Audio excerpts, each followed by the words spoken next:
Now, the EU, Britain, Canada and the US this week issued sanctions to members of China's political elite over human rights violations in Xinjiang, saying it amounts to genocide. Our Foreign Minister Marise Payne also made a strong statement critical of China's human rights abuses. China hit back, retaliating with sanctions on individuals in the EU and Britain, including some who've been on this show.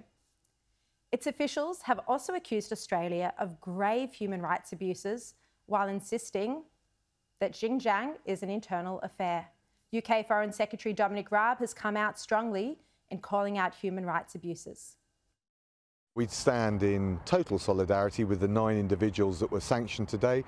It's not going to stop them, or it's not going to stop the British government speaking up about the industrial scale human rights abuses taking place in Xinjiang. If the Chinese government want to continue with these blanket denials that anything wrong is taking place in Xinjiang, the obvious thing for them to do would be to allow access to the United Nations High Commissioner for Human Rights, Michelle Bachelet. As long as they continue to resist and refuse to do so, the international pressure will only continue to grow. Now, this all comes as China has imposed new tariffs on Australian wine of up to 200% for the next 5 years. And this is an action that Trade Minister Dan Tehan has slammed. This is extremely disappointing and it's completely unjustifiable, and that's why we'll look to take all the steps that we possibly can to make sure that we can get these tariffs reversed. Joining me now, the Director of the Australian Strategic Policy Institute and former Defence Deputy Secretary, Peter Jennings. Peter, thank you for your time on this Sunday evening. Look, has the global community done enough, do you think, when it comes to China's human rights abuses? And, you know, we're hearing the reports of concentration camps for Uyghurs in Xinjiang. Should more be done on this issue? Well, I agree with Marise Payne that this is one of the most egregious violations of human rights taking place in the world today. And no, the international community has not done enough. I've really been astonished at how so many people are prepared to look away. And in part, SHARRI, I think that's because there are many parts of the global business elite that understand full well that it is forced labour from Uyghurs in Xinjiang being moved to Chinese provinces as work groups that actually fuels a great deal of the international supply chain for clothing, for component parts, for electronics and for motor vehicles. And this is something which is just making it very, very complex for certain parts of the developed West to protest at what's going on. That and the fact, of course, that China won't let people in to genuinely see what's going on. So it's a major global problem, and I think our government and others should be prepared to more assertively put our position forward in defence of the human rights of the Uyghur people in Xinjiang province. Look, Peter, it's interesting you mentioned the global business elite because, you know, the corporate world has been very woke in many respects, especially when it comes to areas like climate change and diversity, but yet they still seem to be happy to operate in Xinjiang. You know, what do you think of this hypocrisy? I find it absolutely remarkable, SHARRI, and in many cases also such companies that are relying on parts that are supplied using forced labour from Xinjiang will then rely on, frankly, faked up Chinese reviews to say that the supply chains are clean and not using forced labour. I think it's very positive, in fact, that a number of European countries and the United States now are beginning to sanction Chinese officials for allowing this type of forced labour to happen. I think Australia needs to be more front-footed in doing the same thing. Just finally on that China issue, you know, we saw Marise Payne strongly attack China this week. We then had China return fire attacking Australia's human rights record. You know, is this fair, this sort of their criticism of us when we've been so strong? No, it's not fair because in a lot of cases it's simply not historically accurate. I mean, it is not accurate to say that there are tens of thousands of political asylum seekers on Manus Island right now.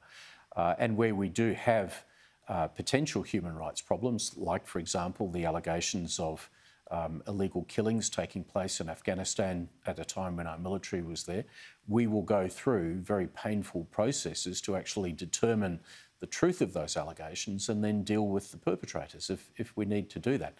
That's not what happens in China. What we have in China is just blanket denials about mass human rights abuses directed against hundreds of thousands of people, and then an attempt to deflect the conversation onto the White Australia policy. Well, frankly, the White Australia policy ceased to exist before I was even born, SHARRI. I mean, this is not comparing the same problems, and Australia should not be tolerating that type of attack. Yeah.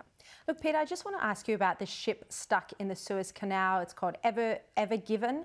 It's wedged diagonally across the canal. It's been causing major shipping delays, major disruption. I mean, this is one of the world's busiest waterways. You know, what do you think this has shown us about the supply of goods around the world? Well, the ship may have to be renamed the Never Moving, SHARRI, because it looks like it's going to be stuck there for quite some time. And there's a very significant volume of trade which moves in both directions through the Straits. Something like 1.9 million barrels of oil, a huge volume of manufacturing components coming from Asia to go into the European car market, even wood pulp, which finds its way into toilet paper. And so what I think we'll see in the short term is there will be shortages of supply of those goods in Europe, and probably increased costs. You know, the bigger picture that this really points to, SHARRI, is how the world has allowed itself to become so tightly connected to just-in-time supply. And of course, what we saw through COVID was if you're too reliant on that, you can find yourself facing very serious shortages altogether. So the lesson for Australia surely is we have to stockpile more things that we can't produce domestically, and we have to look at what our industry can do inside Australia and really rethink the cost base of what is necessary for us to maintain that type of sovereign capability. I don't think there's ever going to be a slide back to those old days when just-in-time is going to be perfect. And what we see in the Suez Canal just demonstrates that when you have a hold-up, this is going to have economic ramifications for the whole world. Yeah, and I think those lessons that you mentioned that Australia has learnt, the US has as well during COVID.